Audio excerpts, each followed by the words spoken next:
اعوذ باللہ من الشیطان الرجیم بسم اللہ الرحمن الرحیم اللہم صلی علی محمد وعلی آل محمد وبارک وسلم۔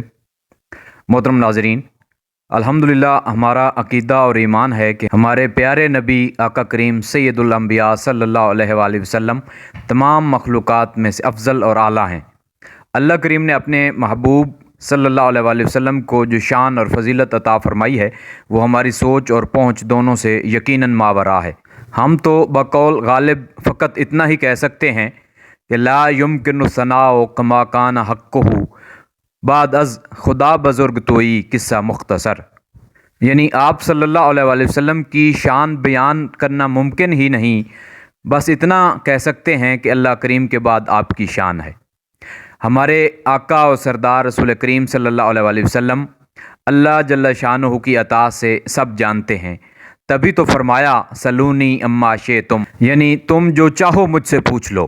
امام شرف الدین بوصیری رحمۃ اللہ علیہ اپنے شعراء آفاق قصیدہ بردہ شریف میں لکھتے ہیں فَإِنَّ مِن جُودِكَ الدُّنْيَا وَضَرَّتَهَا وَمِنْ عُلُومِكَ عِلْمَ اللَّوْحِ وَالْقَلَمِ، یعنی اے آقا صلی اللہ علیہ وآلہ وسلم، دنیا اور آخرت آپ کے دریائے جود و کرم کی نہریں ہیں، اور لوح و قلم کے علوم تو آپ کے علم کا فقط ایک حصہ ہیں۔ سبحان اللہ۔ محترم ناظرین، آج کی ویڈیو انتہائی ایمان افروز ہے اور ہمارے پیارے نبی اکرم صلی اللہ علیہ وآلہ وسلم کی عظمت اور شان کے حوالے سے الحمدللہ ایک خوبصورت ویڈیو ہے۔ لیکن اس سے پہلے کہ ہم شروع کریں، محترم ناظرین سے گزارش ہے کہ اگر انہوں نے ابھی تک ایمان افروز چینل سبسکرائب نہیں کیا تو برائے مہربانی اسے سبسکرائب بھی کر لیں، نوٹیفیکیشن بٹن بھی پریس کر دیں تاکہ ہر نئی ویڈیو آپ کو سب سے پہلے موصول ہو سکے۔ اب چلتے ہیں بلا تاخیر اپنے موضوع کی جانب۔ موضوع سے متعلق احادیث مبارکہ بیان کی جا رہی ہیں۔ پہلی روایت سیدنا ابو موسیٰ الاشعری رضی اللہ تعالیٰ عنہ کی ہے، جس کے مطابق قال رسول اللہ صلی اللہ علیہ وآلہ وسلم سلونی اما شئتم فقام رجل فقال یا رسول اللہ من ابی قال ابوک حذافہ ثم قام آخر فقال یا رسول اللہ من ابی فقال ابوک سالم مولا شیبہ، یعنی رسول اللہ صلی اللہ علیہ وآلہ وسلم نے ارشاد فرمایا کہ جو جی میں آئے مجھ سے پوچھ لو۔ چنانچہ ایک شخص کھڑا ہوا اور عرض کی یا رسول اللہ صلی اللہ علیہ وآلہ وسلم میرا باپ کون ہے؟ تو آپ صلی اللہ علیہ وآلہ وسلم نے ارشاد فرمایا تیرا باپ حذافہ ہے۔ پھر ایک دوسرا آدمی کھڑا ہوا اور پوچھا یا رسول اللہ صلی اللہ علیہ وآلہ وسلم میرا باپ کون ہے؟ تو آپ صلی اللہ علیہ وآلہ وسلم نے جواباً ارشاد فرمایا کہ تیرا باپ سالم ہے جو شیبہ کا آزاد کردہ ہے۔ محترم ناظرین، یہ صحیح بخاری کی روایت ہے، حدیث شریف ہے، اور حدیث شریف نمبر 2194۔ دوسری روایت جو سیدنا عبداللہ بن عباس رضی اللہ تعالیٰ عنہما سے مروی ہے، اس کے مطابق فَيَقُولُ الرَّجُلُ مَنْ أَبِي وَيَقُولُ الرَّجُلُ تَضِلُّ نَاقَتُهُ أَيْنَ نَاقَتِي، یعنی ایک آدمی نے کہا میرا باپ کون ہے، اور ایک نے کہا میری اونٹنی گم ہو گئی ہے، وہ کہاں ہے؟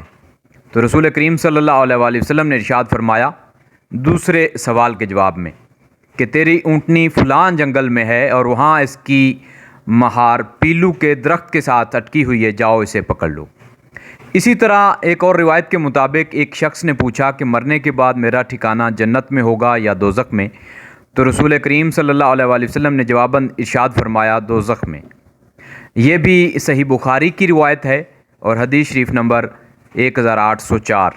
محترم ناظرین، ان روایات سے اور احادیث صحیحہ سے ثابت ہوتا ہے کہ رسول پاک صلی اللہ علیہ وآلہ وسلم نے اللہ کریم کے فضل و کرم سے عطا سے فرمایا سلونی اما شئتم، اور بعض روایات میں سلونی ما شئتم کے مبارک الفاظ بھی ہیں، یعنی جو چاہو مجھ سے پوچھ لو۔ پھر اس کے بعد لوگوں نے مختلف سوال کیے، کسی کو لوگ باپ کا طعنہ دیتے تھے تو اس نے سوال پوچھا کہ میرا باپ کون ہے، کسی نے کہا کہ مرنے کے بعد میں کہاں ہوں گا، دوزخ میں یا جنت میں، کسی نے کہا میری اونٹنی گم ہو گئی ہے، وہ کہاں ہے؟ تو آقا کریم صلی اللہ علیہ وآلہ وسلم نے سب کے جوابات ارشاد فرما دیے۔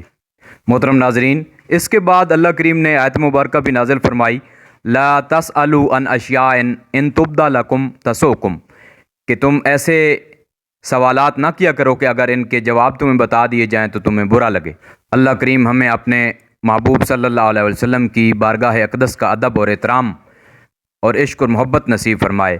آمین، فی امان اللہ۔ السلام علیکم ورحمۃ اللہ وبرکاتہ۔